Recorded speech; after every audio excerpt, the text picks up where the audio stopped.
Hello, and welcome to another episode of The Golden Seams. I'm Gabe, and I'm here with Michelle.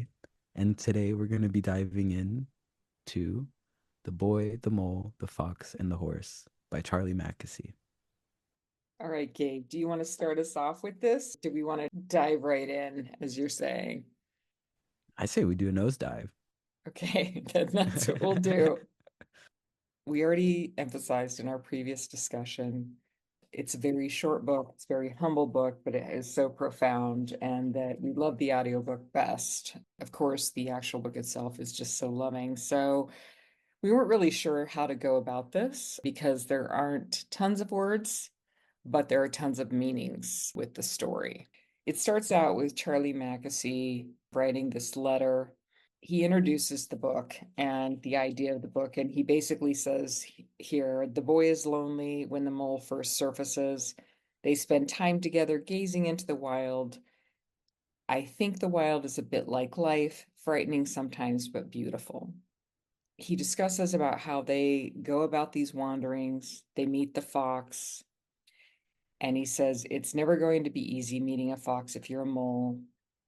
The boy is full of questions. The mole is greedy for cake. The fox is mainly silent and wary because he's been hurt by life. This gives kind of a beginning, a foundation of where the book begins with Charlie Mackesy's letter. The thing that I love so much in the beginning part of this is he also says, I hope this book encourages you perhaps to live courageously with more kindness for yourself and others, and to ask for help when you need it. And he actually goes into that help is a brave thing to do. That unfolds throughout the story. He has this other little bit where he talks about the horse and everyone is winging it. And this is what the horse says. So he says, spread your wings and follow your dreams. That's where we begin with the story. Beautiful. It's incredible his ability to so simply put how difficult it can be sometimes to be vulnerable and kind in the face of tricky situations or difficult encounters with people. It does require us to keep our guard down and our heart open. And I can't think of one situation where it's the wrong choice. Being reminded by this book in such a gentle way is a good opportunity to reflect on moments where I haven't maybe chosen kindness where I could have. Life itself can be pretty feral. He calls it, life is wild. There's no right way to show up to life, but I feel like there are wrong ways. when, when Are we we hurt checking ourselves. those boxes today? Oh man, just kidding. I hope so. I do hope so. So I love the gentleness in the introduction of themes in life that are so commonly overlooked. Loneliness, new friends, connections, Yeah, mystery, life. holding back from who you really are. Yes. And Yeah, the reasons why we do, which are so silly. You think about. but real because we all do Yeah. it. Yeah. And the shame and the fear of letting people know why we withhold or why we don't try or why we don't do. Once you say it out loud or you think it through, it really brings this like monster in the dark in front of you into this cute little beanie baby. It's so much easier to face and hold and It is. It's easier to handle, yeah. but you have to acknowledge it first, right? Yeah. Yeah. And the courage he nailed it.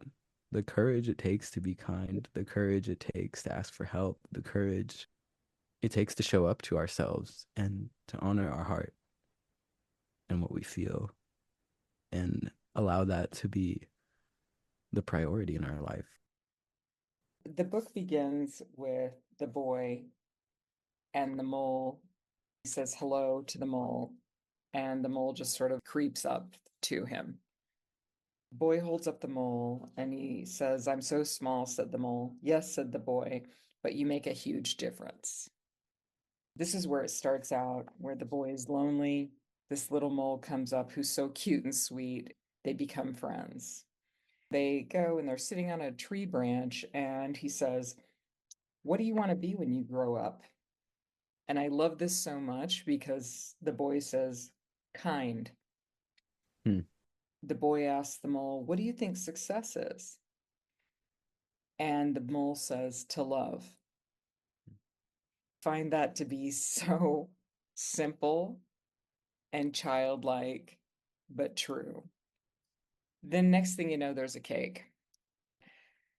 Gabe and I were laughing earlier because I told him I identify with the mole in this way because the mole loves to eat cake. Not that cake is my absolute favorite thing, but I've have believed through many parts of my life that you can eat your way through anything, and that Ben and Jerry are sometimes the best therapists. So the boy goes on to say, "Do you have a favorite saying?" And the mole says, "Yes." And the boy says, "What is it?" He goes on to say, "If at first you don't succeed, have some cake." Then the boy says, "Does that work?"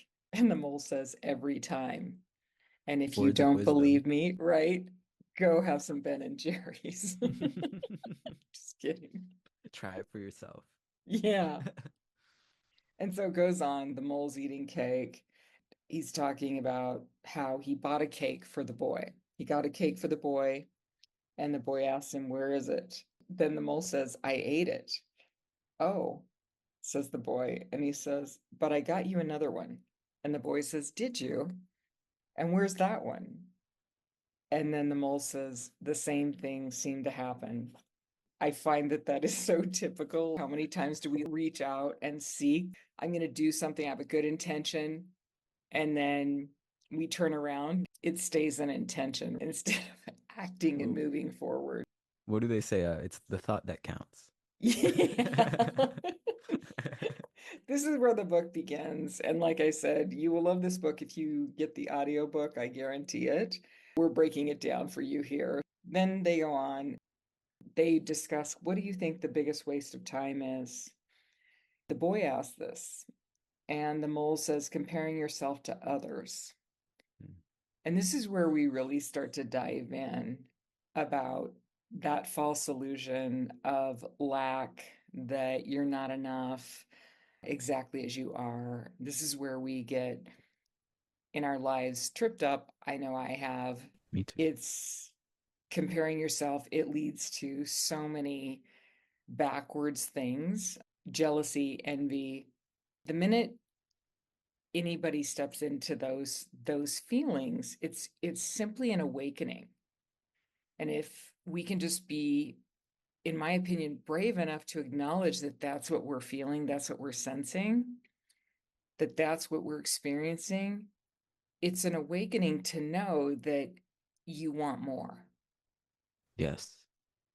And if you will step back from that, then you will discover what it is you want. If you will take the moment to know, oh, I want the attention in the room, or I want that great car, or I want that house, or I want that promotion, or whatever it is.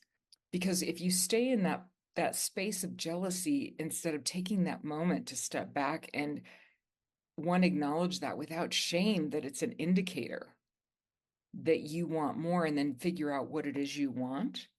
But if you stay in jealousy, you actually start creating barriers to having what you actually want. Absolutely. I feel like it creates conditions and expectations and how or what it should be and look like.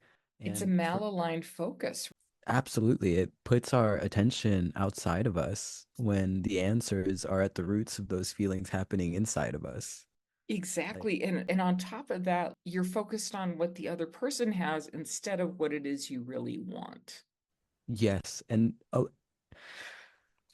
So your focus gets malaligned because you're focused on what they have instead of stepping back and going, okay, wow, this feeling is an indicator. All feelings are indicators. They're literally, if you can think of it, this is your navigation system. yes. And your feelings and your reactions in your body are telling you exactly where you need to go and where you don't need to go. I like to imagine it like bumpers in children's bowling to keep you on course and stuff. And not to try your hardest to knock it down if you want to get the strike. Like the bumpers are there to help guide us, not to spend more time on them. I love that. That's so good. It's really true. So, this is one of the initial profound concepts to me in this book. Comparing yourself to others is the biggest waste of time. Then they move on. They discuss, and the next question that comes up is, I wonder if there is a school of unlearning. Hmm. I love this so much because unlearning to me is basically what Gabe and I do constantly, which is remembering who you truly are. No one can take your divine magnificence or the path that is completely yours from you unless you accept that. And when I work with the clients and the people that I work with, that's the key thing I am doing is I am helping them to remember who they truly are so that they can step into and have and be the life, all the things that they are desiring from their hearts and aligning with that. I love that idea that if there is a school of unlearning, which is stepping back from so much of what we've been socialized into accepting, a lot of the foundations are shame and doubt and fear and whatever it is, allowing ourselves to sort of step back, step out of that. And it completely, I think, reminds me too of the comparison thing again, because we're using the metric of somebody else's life experience to measure ourselves. And we don't know how they got to where they're at, the things that they got, why that makes sense for them, or what lessons they're currently learning or learned in order to get it. And it distorts the whole reality, I think, of what we're perceiving, even if we're viewing it from that lens when we forget who we are. It's so true. And I think the forgetting comes in, I don't think it's always just with bad intention, it's the process of the existence here. Yeah, But the name of the game is to remember absolutely. and then to step into that true path. And one of the things that Gabe and I have discussed so frequently is, when you're on your true path, when nobody else has gone on it before, it seems like. Yeah, yeah. If the path is clear, it's certainly not yours, right? Like somebody else has been there, has walked it. And we're not talking about like reinventing the wheel, but it will feel like that when you are Yes. stepping onto your true path. That's just one of our the key things that we both discussed and observed. Added note there. The book goes on to say, most of the old moles I know wish they had listened less to their fears and more to their dreams. Hmm. When I thought about this, I was thinking, well, there's good fear, right? The fear that warns you about something that we have. We have that sense. But then there's the unhelpful fears. The And obsessives. and it goes so far back to any fear that keeps you tethered to something that does not benefit you. This part reminds me of the idea that what we focus on expands. And almost like we can focus on the dream part of the dream or the nightmare part of the dream. And we're Mm. sure to get more of wherever we focus on. The power in the gentleness that this book conveys and the kindness in order to gently point our awareness and attention with love and reverence, I think is such a powerful tool that he's able to convey through the storytelling. I so completely agree. The other things too, I think, with fear is it actually disconnects you from your dreams. You know, how many times, if you look back, if you really look back for why you didn't do something that you really wanted to do, and if you shake it out, it's because somewhere there was a fear that was created. A fear based on beliefs, for me at least, that generally were not founded or based in reality, but a lot of assumptions that I built up in my own head about how things are with a certain level of hubris, even to know Right? Because how we things will accepted be. something. Yeah. Ugh. I know. It's so true. They go on and they're saying, "What is that over there?" And they're overlooking this valley and this forest. The mole says to the boy, "It's the wild. Don't fear it." Charlie Mackesy in the beginning in the intro discusses how the wild is, he considers that to be life. Then he goes on to say, "Imagine how we would be if we were less afraid." That is, when you think just about that statement, No, it's incredible. It's realizing the magnitude of the mystery of life and that we are in fact toe to toe with it and embracing it and experiencing it. And that the reality of that doesn't have to be scary. It can be a beautiful mystery to uncover and discover and explore and adventure. That energy is so different, like the expanse of wanting to interact with and getting to know and learning, remembering is so different than the energy of like the fear that so often paralyzes and constricts. in my experience, what I've learned throughout my life goes back to that entire understanding of feel the fear and do it anyway. One of the things that I love is in your body chemically, if you can just remember that fear and excitement, they're the same chemical. It's just what you tell yourself. So it's literally your perception. Wow. If you're feeling fear about anything, and again, if it's good fear, not fear, get the hell out of there fear, that's a solid. But we're talking about the fear that holds you back from your dreams, that holds you back from your life, that holds you back from believing whatever it is that you really want for yourself is possible. That's the fear we're talking about. And the way to overcome that fear is to start saying to yourself, to mentally make the note of, I'm so excited, Yeah. is to start reframing it, to shift your perception, and then to take a step towards it. And that's where that feel the fear, do it anyway comes in. And that's how you begin to free yourself. So you hear about this story over and over and over again with people and humanity and life. And it's always when they decided they were going to take the risk. But it always seems like when they decide to take the risk, they've either lost everything or they've got everything to lose. Hmm. It doesn't have to come to that, but we love those stories. And the reason we love them and we're so passionate about them, I believe, is because we watch someone step out. Yes, reconnect with this, like you described it so well, like the compass. There are these emotions and feelings we have guiding us. And I think that either end of the spectrum of why we start looking for change is almost like when the outside is reflecting back to us that we haven't been listening to this long enough to stay Mm-hmm. on the middle path, To your heart. to the heart and to stay with it. And again, a beautiful reminder of how to get back, really, because if we choose to, which we always can, if we choose to not, like life already showed us what it's like. Yeah, you can For always sure. go back, Yeah, generally. I mean, for the most part.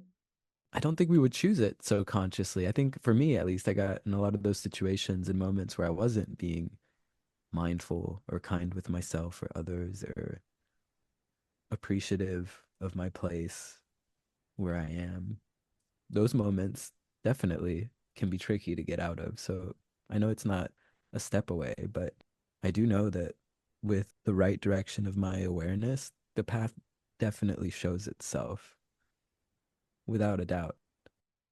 The other piece that I think supports what we're talking about and what you're saying is when you reframe it with, I'm so excited, whatever that is, and then you take that step forward, the reason we're always cheering on those heroes and those stories and those things, that they bring a sort of life back to us and make us feel more alive, is what I'm trying to say. We actually witness and we're reminded that by taking that step forward, you step out of fear, and the people who did it, they cross the threshold to where life is exciting, where there Yes. is passion.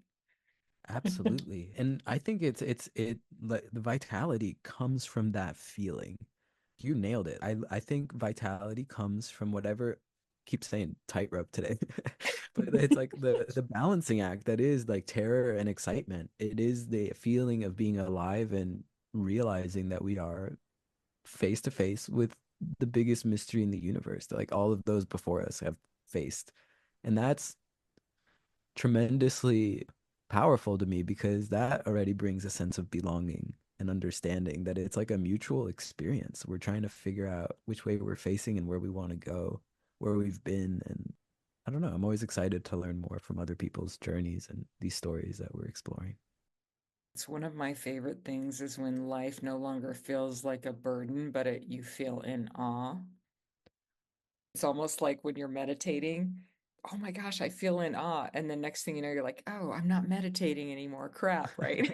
Like Yeah. you can't notice it, but you notice it. Oh, this is so good. It's like Yeah, squeezing water. the paradox of like reaching enlightenment is that there's me reaching.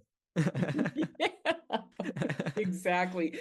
So as we continue, sorry, we always, Gabe and I will get off on these tangents, but we promise to Yeah. always bring it back. Thank you, Michelle. No, give me a break. I have no finger to point. Anyhow, the boy goes on and the mole, and they come and they encounter this fox. Now the fox enters.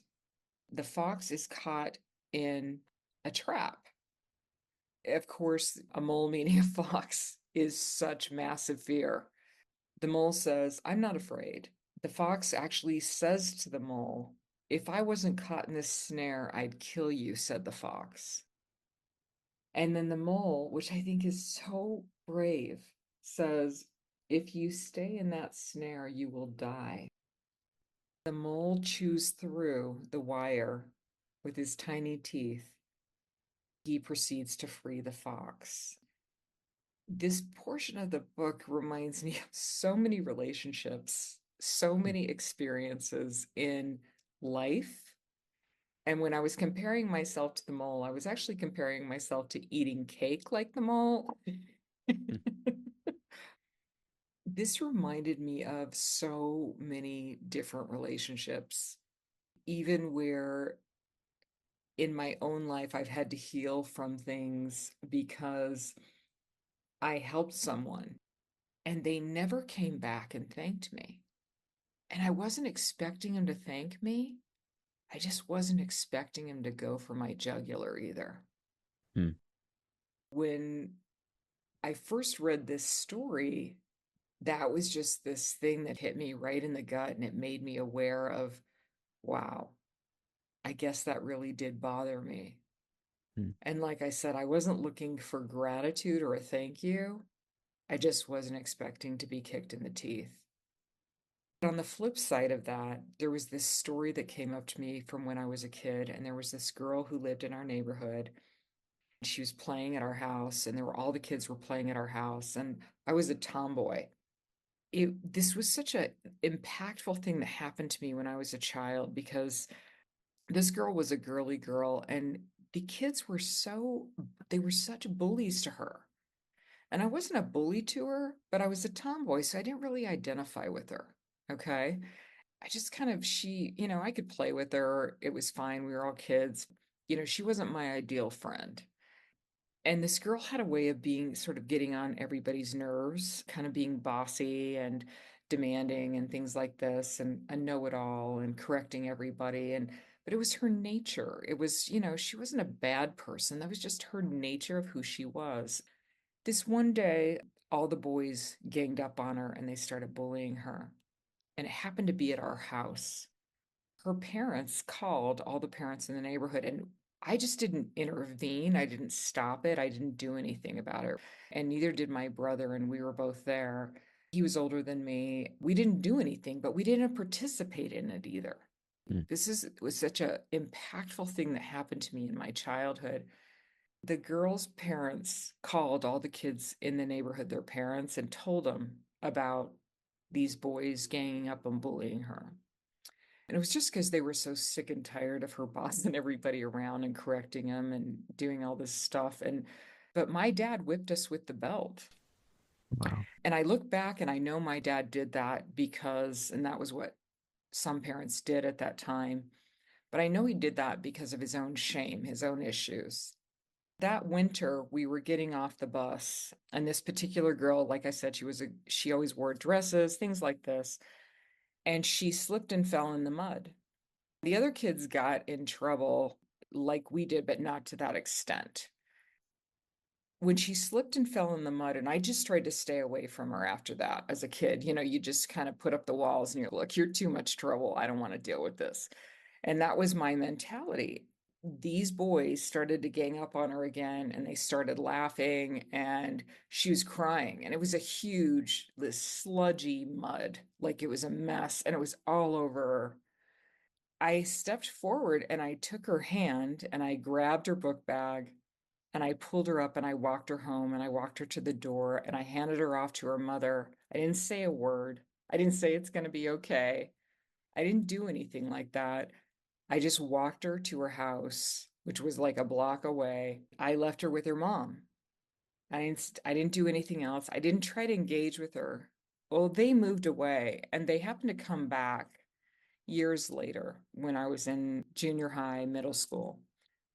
They came to our house and they visited, which I was so surprised because we were never close.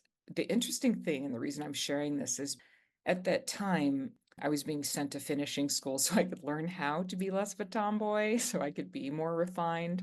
I was struggling. I was really, really struggling. This girl helped me, and she was kind to me. That one afternoon with her, reciprocating that kindness to me, allowed me to make it through finishing school. I know this book is really simple, and I know what I'm sharing here is probably people may think it's ridiculous or off the charts. I think we all have things like that in our life where maybe we didn't choose kindness the first time, but then something opened up who we are. We ended up choosing kindness later. We learned. Yeah. I'm not saying everybody needs a whipping with a belt. I would never say that. However, by choosing kindness, it was reciprocated back to me exactly when I needed it in the most surprising and unexpected way that made such a huge difference on my life at that time. And so I'm very grateful to this girl and to my father in the sense of making such a huge impact, although he could have sat us down and talked to us. I'm going to say that right now. I mean, we were kids. Yeah. And my dad was the kind of person that we would have respected regardless if he had just acknowledged that. But again, like I said, he was coming from his own shame. I wanted to share that because I felt if you look back through your life and you look at when you've had the chance to be kind and you've been able to bring that forward, potentially if you look over your life, maybe you can see where it actually came back to you at exactly the right moment that you needed. Kindness is always worth it if you let that be in the buffet of choices of how you're going to react to something, hopefully. Hopefully the entree. Goes on from there, and it says one of the greatest freedoms is how we react to things. Hmm. Again, looking over this, the way we react is always based on our own perceptions and our own experiences and our own beliefs. The one thing that I can say that I know for sure, it's always about the other person, the way they're reacting to you. It's always about our own beliefs, experiences, and perceptions, which, if we allow to be shifted even slightly, can be more harmonious and we can free ourselves. At least that's been my experience. No, I totally agree. There's been moments in my life. That's a powerful, powerful story, Michelle.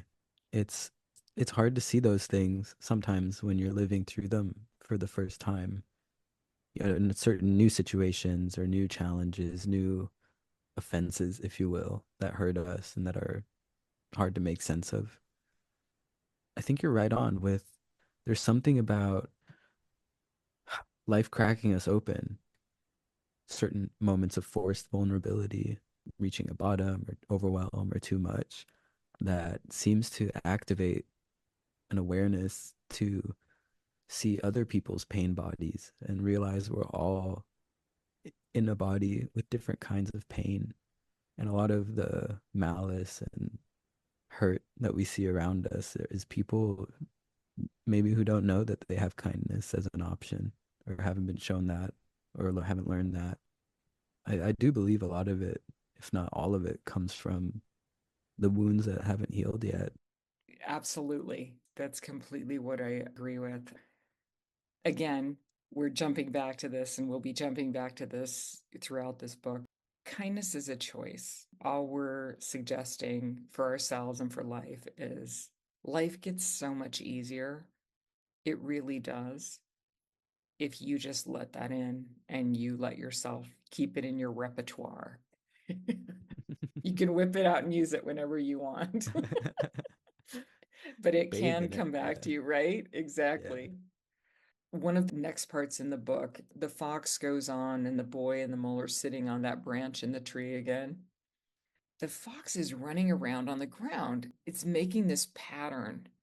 It's so sweet. The fox actually is making a pattern in the snow, and the pattern is in the shape of a heart. Hmm.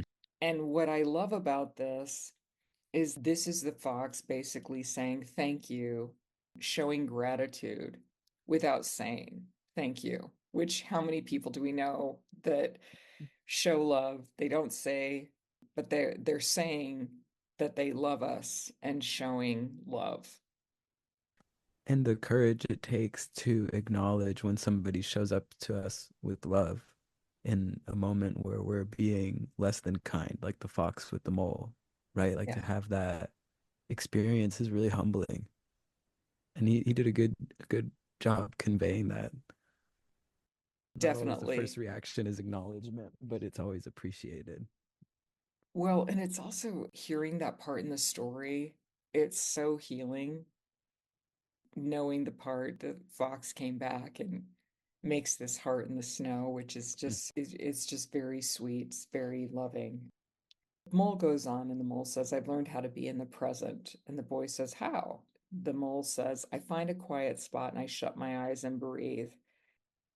I love this part because one, part of what we do is the deep meditation and the subliminals and the mandala and all of these pieces that we're introducing to really help people align themselves with whatever it is because the answers are really within. I was so lousy at meditation for such a long time. The boy says, that's good. And then the mole says, then I focus. And then the boy says, what do you focus on? The mole says, cake. I really love that. Oh my gosh, how many times are you meditating? And you're like, oh, I got to go do that. I think that's isn't that what meditation is, Michelle? A list of things that you got to Yeah. get done, or a place you got to be, Yeah. or what time is it? Oh, yeah, I'm supposed to be breathing in gratitude and exhaling love, or whatever it is. Yeah, no, I'm not I doing like the so hot mole's at this. approach. Yeah. I know. I Cake. think I might be able to focus on cake if I just did it, tried it that way. One of the great things that I learned, and I learned this from this really, I thought she was a very sharp lady, and she shared this with me about how to be present, and especially if you're anxious, and maybe people have heard of it, but it's something that I found as long as I can remember to do it, which is anchoring your five senses. If you can look around the room and say, what do I see? And you focus on something you see. And then you say, what do I smell? And you take a deep breath and you allow yourself to sense and acknowledge what you smell. And then what am I touching? What's touching me? And you can feel your clothes or the chair or the floor or the bed, wherever you're at. And then what do I hear? And you go through your five senses. It's such a good way to bring yourself into the now, to be That's awesome. present, and to actually ground yourself very quickly. And if you practice it, it actually is something that you can start to do. It's really something that I found that's fantastic. Also, when you're trying to shift from fear to anxiety, this one's really helpful, at least in my experience. In the book, they go on They say, isn't it odd we can only see our outsides, but nearly everything happens on the inside? Mm. Again, this is where we are going back to that place of, because this is so powerful, letting your emotions be your compass, starting to step back from the emotion of trying to see, for example, when somebody feels anger, and if you can step back from that, the person is actually hurt, different things like that. I'm going to tell you this thing that I know, and I'm sharing this not in judgment, but in understanding. And so I want to be clear about that. If you really want to see what's happening or really going on inside of a person, look at what their outside world looks like. Know that you are, as they say, co creating everything. But I like to see it as this is something that you've accepted. And it may not be something you've accepted willingly, but you've allowed it. This is where you can start to shift your perceptions, what you're thinking, and what's in your life by deciding, I'm going to step outside of this. This is not going to be who I am, what I have, whatever. And you start to take those steps forward.